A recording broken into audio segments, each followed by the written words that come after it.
मैं बल्कि आपका स्वागत करता हूं आपके अपने लेक्चर लॉज ऑफ मोशन के 14th लेक्चर में। तो लॉज ऑफ मोशन के 14th लेक्चर हम लोग क्या पढ़ेंगे वो तो हम जानेंगे ही, लेकिन जो लोगों ने पिछले लेक्चर्स नहीं देखे थे वो फटाफट से जाकर पिछला लेक्चर देख लें ताकि चीजें आगे के लिए आपके लिए आसान हो सके।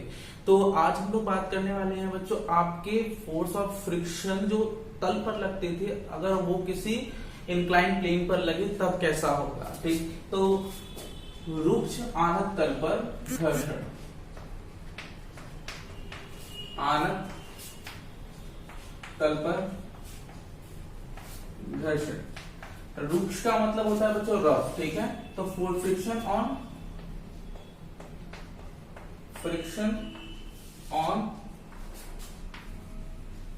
रफ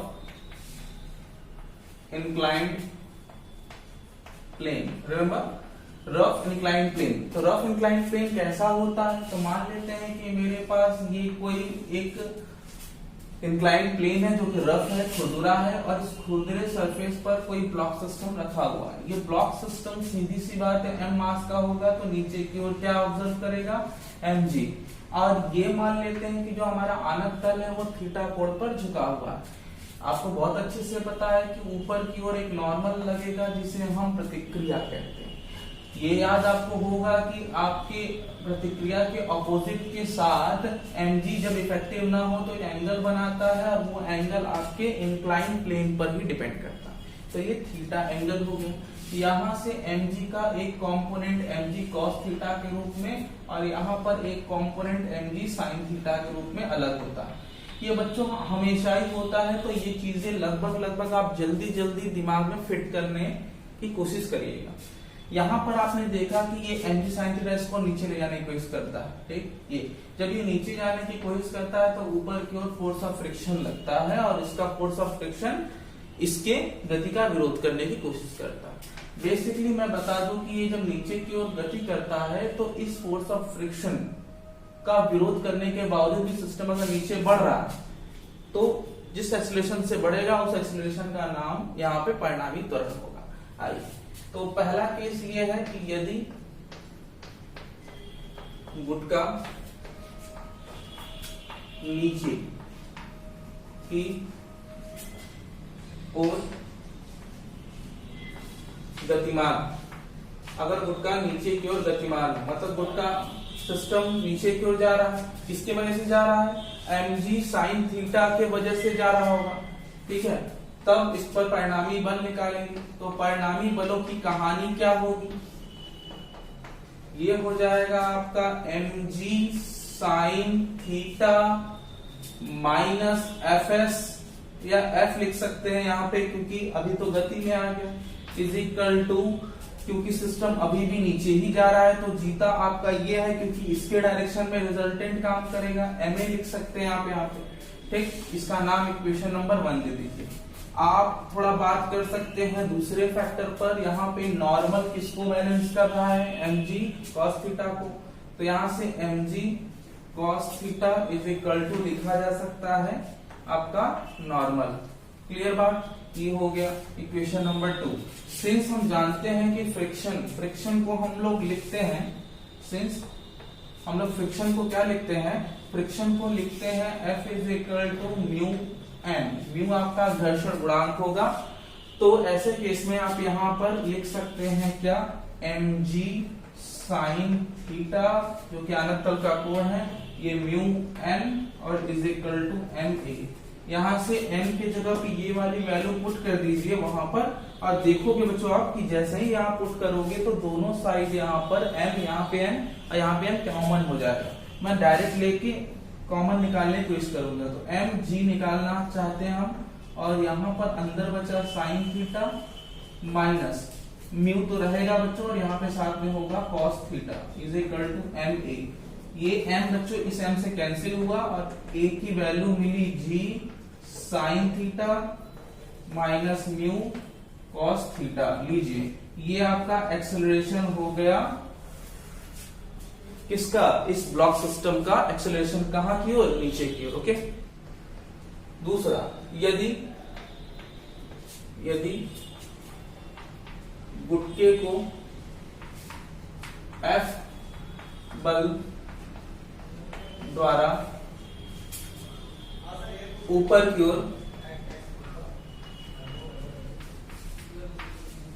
ले जाए।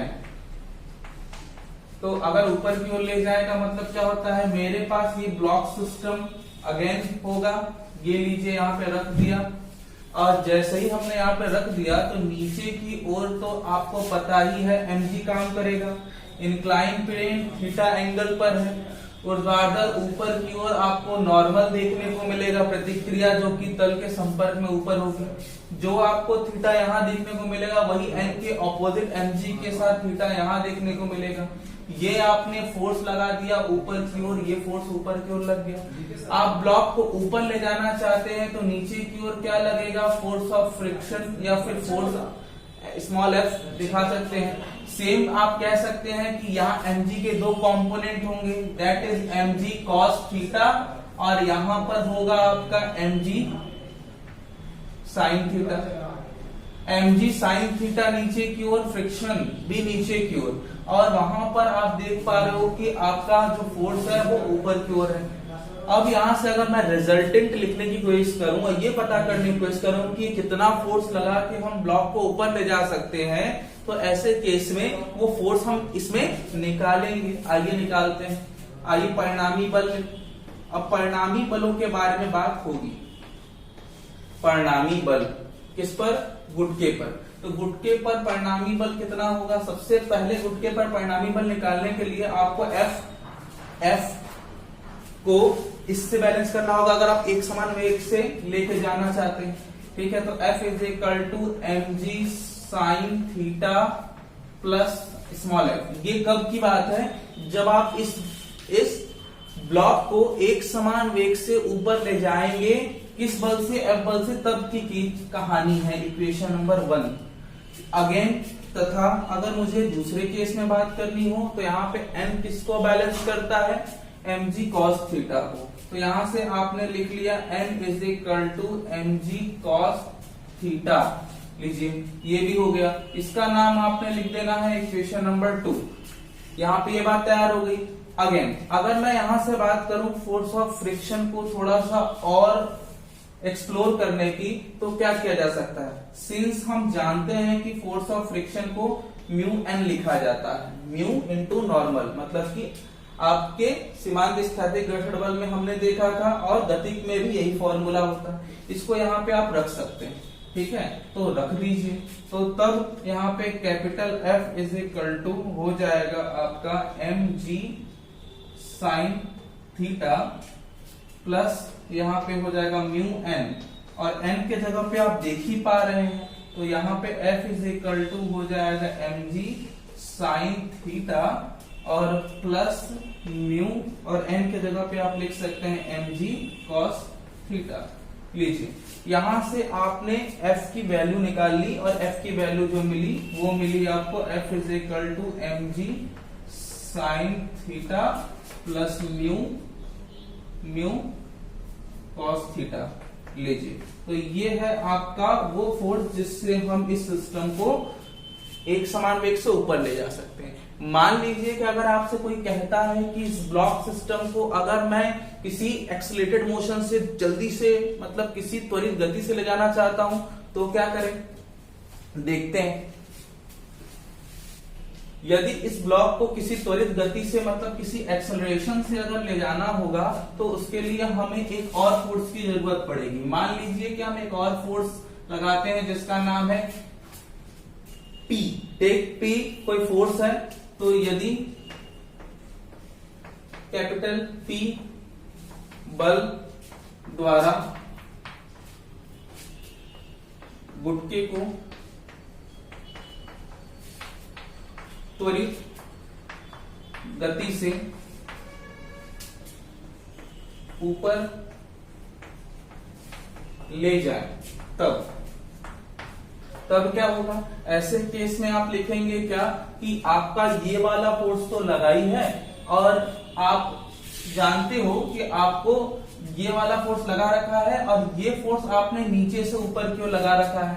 ठीक है, तो आपको इस वाले फोर्स के अगेंस्ट काम करना होगा, ताकि हम सिस्टम को कहां लेके जा सके, ऊपर लेके जा सके। तब परिणामी बल आपका हो जाएगा P माइनस, क्योंकि आपको पता है ये फोर्स और ये फोर्स अभी बराबर है, ठीक। तो नीचे की ओर इतना ही बल काम कर रहा है, आपको इसी फोर्स के अगेंस्ट ऊपर ले जाने के लिए इतने बल को इतने बल से सब्सट्रैक्ट करना होगा। तो ये लीजिए P minus F is equal to, आपको ऊपर ले जाना था त्वरण से, तो परिणामी बल होता है ma। यहां से आप लिख सकते हैं P माइनस एफ के जगह पे mg sine theta plus cos mu cos theta, और साथ में इज इक्वल टू ma। यहाँ पे m को आप डिवाइड कर लेंगे, m को डिवाइड करके एक्सेलरेशन निकाल लेंगे। m को इधर भेज दीजिए, डिवाइड हो जाएगा, ये लीजिए डिवाइड हो गया और एक्सेलरेशन आपका आ गया। तो इस तरीके से आपने क्या किया, आपने एक्सेलरेशन निकाल ली। तो अब हम बात करेंगे कि घर्षण हमारे लिए कैसे अच्छा है। Friction is necessary evil. इसका मतलब क्या है कि घर्षण एक आवश्यक बुराई है। कैसी आवश्यक बुराई है? इसका मतलब अगर फ्रिक्शन नहीं होगा तो सीधी सी बात, हम तल पर नहीं चल सकते। तल पर अगर फ्रिक्शन होगा तभी हम संतुलित रूप से गति करते हैं। फ्रिक्शन हमें किसी दीवार पर किसी चीज को टिकाने में हेल्प करता है। फ्रिक्शन नहीं होगा तो किसी एक चीज पर दूसरी चीज संतुलित रूप से घूम नहीं सकती। फ्रिक्शन नहीं होगा तो आप पेपर पर लिख नहीं सकते। फ्रिक्शन नहीं होगा तो कोई एक चीज दूसरे पर चिपक नहीं सकती। तो इवन आप इतना जानिए कि किसी भी तरीके के बैलेंस के लिए हमको फ्रिक्शन की आवश्यकता पड़ती ही पड़ती है। फ्रिक्शन हम अपनी लाइफ से रिमूव नहीं कर सकते, ये हमें चाहिए, ठीक। तो घर्षण एक बुराई कैसे है, ठीक है। तो घर्षण से हानियां,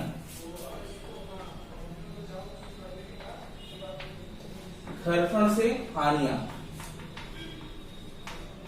ठीक है। क्या क्या नुकसान होते हैं ये तो आप लिख लेंगे। अब क्या क्या होगा ये आपको लिखना है खुद से, ठीक। ये आपका होमवर्क होगा। यहाँ पे घर्षण से हानियां के बारे में बात करते हैं। क्या क्या नुकसान होते हैं फोर्स ऑफ फ्रिक्शन से।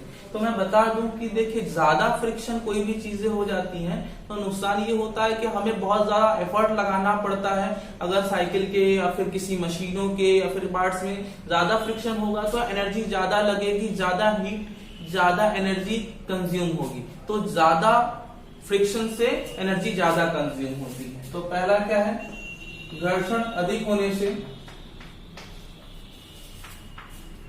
घर्षण अधिक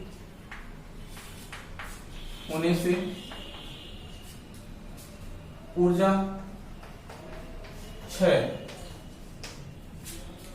अधिक होता है। ऊर्जा क्षय अधिक होता है।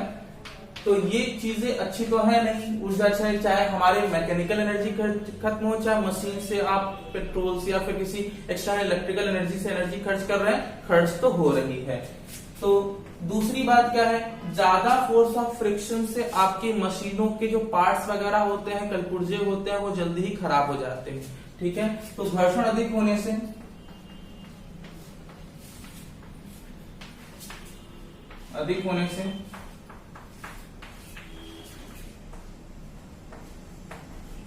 मशीनों के पार्ट्स आदि खराब हो जाते हैं।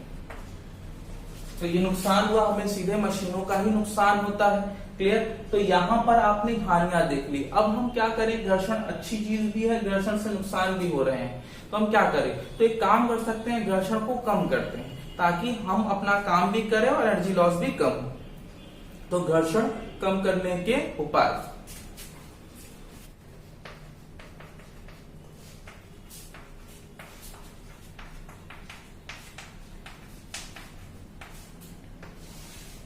method of reducing friction।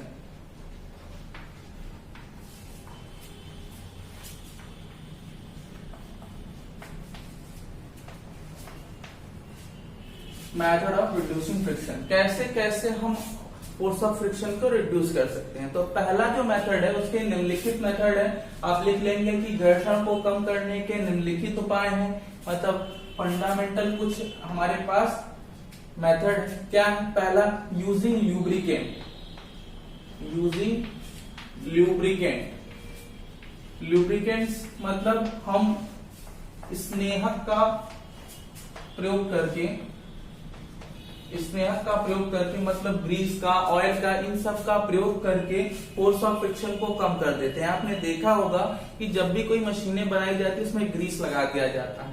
इससे क्या होता है कि उस पर रगड़ कम पड़ती है, और रगड़ कम पड़ती है तो हीट जनरेट कम होता है, एनर्जी लॉस भी कम होती है। तो मतलब हम ल्यूब्रिकेंट का इस्तेमाल करके आपके पार्ट्स के बीच में फोर्स ऑफ फ्रिक्शन को कम कर सकते हैं। पहला हो गया। दूसरा बच्चों क्या है? By polishing.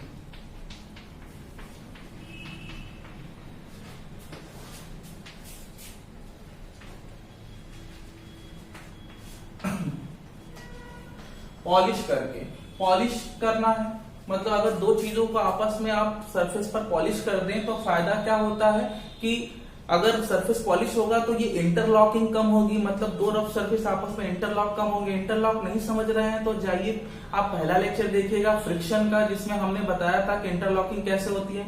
इंटरलॉकिंग थोड़ी कम हो जाएगी जिससे आपको चीजों को मोशन देने में आसानी होती है, फ्रिक्शन कम हो जाता है, क्योंकि बेसिक प्रिंसिपल इंटरलॉकिंग ही होता है जिससे फोर्स ऑफ फ्रिक्शन लगता है। तो फोर्स इंटरलॉकिंग को कम किया जाता है ताकि हमें फायदा मिले, फोर्स ऑफ फ्रिक्शन कम हो। लेकिन एक बात ध्यान रखिएगा, ज्यादा पॉलिश भी किसी चीज को नहीं करनी चाहिए। ज्यादा, हद से ज्यादा पॉलिश करने पर इंटरलॉकिंग तो समाप्त जरूर हो जाती है, लेकिन दो कण, दोनों सब्सटेंस के मॉलिक्यूल्स एक दूसरे के इतने पास आ जाएंगे कि इनके बीच में एटॉमिक डिस्टेंस कम होने की वजह से आसंजक बल ज्यादा प्रभावी हो जाता है और फिर से इस बार घर्षण बल बढ़ने लगता है। तो पॉलिश करने से रिड्यूस होता है, लेकिन हद से ज्यादा पॉलिश करने पर यह फिर से घर्षण लगाने लगता है, मतलब घर्षण बढ़ने लगता है। ठीक,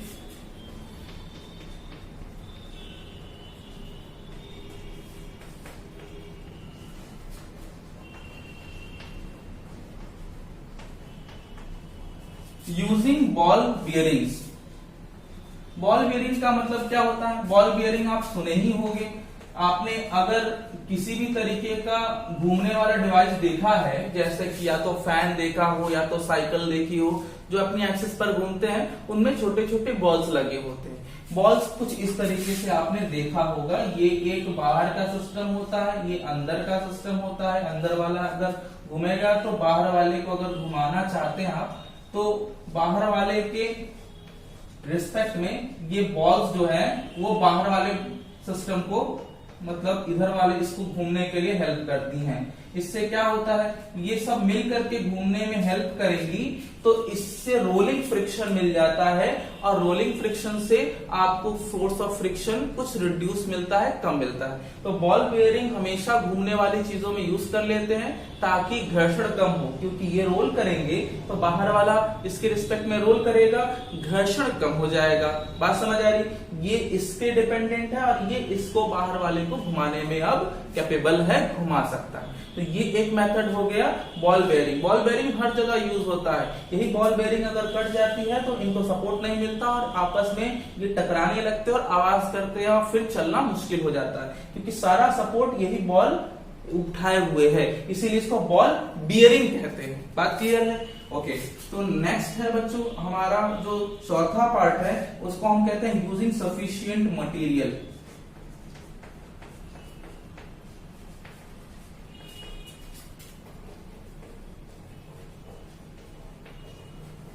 मटेरियल्स, सफिशिएंट मतलब उचित पदार्थों के द्वारा। उचित पदार्थ का मतलब क्या होता है? अगर एक पदार्थ दूसरे पदार्थ के बीच में प्रॉपर फोर्स ऑफ फ्रिक्शन है तब हम उसको यूज करेंगे। जैसे अगर आप रोड पर चलाना चाहते हैं तो आपके रोड पर चलने के लिए लोहे के पहिए जरूरत नहीं होंगे, क्योंकि लोहे के पहिए और आपके कंक्रीट की जमीन पर फोर्स ऑफ फ्रिक्शन बहुत ज्यादा होता है, इसलिए उसको चलाना बहुत मुश्किल होता है। वहीं अगर मैं बात करूं कि सड़कों पर चलाने के लिए बेस्ट क्या होगा, तो सड़कों पर चलाने के लिए रबर के पहिए और आपके कंक्रीट की जमीन के बीच में फोर्स ऑफ फ्रिक्शन इनफ होता है, जिससे आपका काम चलेगा और प्रॉपरली बैलेंस रूप से चलती है। ज्यादा फोर्स ऑफ फ्रिक्शन के लिए आप सिस्टम को इस्तेमाल नहीं करेंगे, तो ऐसे सब्सटेंस का चुनाव करिए जिस पर आपको संतुलित घर्षण बल प्राप्त हो, जिससे आपका काम उस सरफेस पर अपने हिसाब से चलता है। बात क्लियर हो गई। तो यहां पर आप कोशिश करते हैं कि कंक्रीट की जमीन पर रबड़ के ही पहिए बनाए जाए। ओके,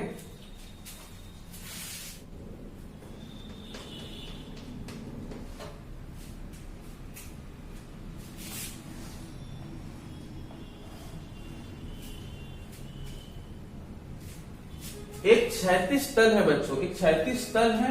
इस क्षैतिज तल के बारे में अगर मैं बात करूं तो ये क्षैतिज तल रफ है, और इस रफ क्षैतिज तल के बारे में अगर मैं ये बोलूं तो इसका जो घर्षण कोण दिया हुआ है, मतलब घर्षण कोण वो स्थायी, मतलब सीमांत स्थिति घर्षण बल की अवस्था में बात होती है, तो इसका जो घर्षण कोण दिया हुआ है थीटा, वो दिया हुआ है 30 डिग्री। ध्यान दीजिएगा, इसकी जो वैल्यू है, घर्षण कोण की वैल्यू है, वो दिया हुआ है 30 डिग्री।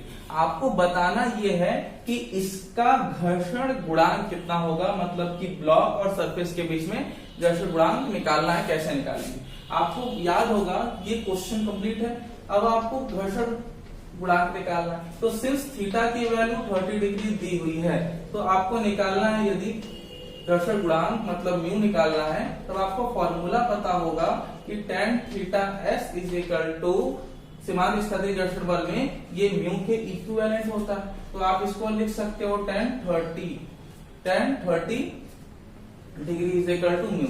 आपको tan 30 की वैल्यू लर्न होगी। tan 30 की वैल्यू बच्चों कितनी होती है, ये होती है 1/√3। तो यहां से आप इसकी वैल्यू निकाल लिए, और 1/√3 की वैल्यू रख करके आप इसकी वैल्यू भी निकाल सकते हैं। तो ये हो गया। ऐसा ही एग्जाम्पल आपको और मिलता है कभी कभी, जो कि आपको न्यूमेरिकल करते समय प्राप्त होगा, कि अगर मान लेते हैं कि कोई हमारे पास इंक्लाइन प्लेन है, और ये इंक्लाइन प्लेन बेसिकली यहाँ पर विराम अवस्था में है। ये विराम, इसका विराम कोण 30 डिग्री है, और ये इस समय विराम में है, मतलब सीमांत स्थैतिक घर्षण बल की अवस्था में। तो ऐसे केस में इसका आपको घर्षण गुणांक निकालना है। तो कैसे निकालेंगे इसका घर्षण गुणांक सरफेस और ब्लॉक के बीच में? तो अगर ये विराम की अवस्था में, तो आपको बताया था मैंने कि विराम कोण और घर्षण गुणांक जो है वो समान होते हैं। विराम कोण से आप घर्षण कोण अप्लाई करके आप घर्षण गुणांक निकाल सकते हैं। तो इसी तरीके से अगर आपको किसी इंक्लाइन प्लेन पर घर्षण गुणांक निकालना हो, तो ऐसे केस में आप लिखिए tan alpha is equal to mu. तो एग्जैक्टली आप यहाँ पे लिख सकते हैं tan 30, और यहां से आप लिख सकते हैं 1/√3। तो ये हो गया आपका किसी रफ आनत तल पर घर्षण गुणांक, और किसी क्षैतिज तल पर भी। तो आज के लिए बच्चों बस इतना ही। अब हम लोग आज फ्रिक्शन को समाप्त करेंगे, और कल हम लोग लॉज ऑफ मोशन में आगे बढ़ेंगे, लेकिन बात करेंगे वृत्ताकार पथ पर आपके पिंड जो गति करते हैं उनके बारे में। तब तक के लिए आज के लिए हम लोग सभा को समाप्त करते हैं। मतलब अब हम लोग बात करेंगे अगले क्लास में, अगले लेक्चर में। तब तक अपना ख्याल रखिए।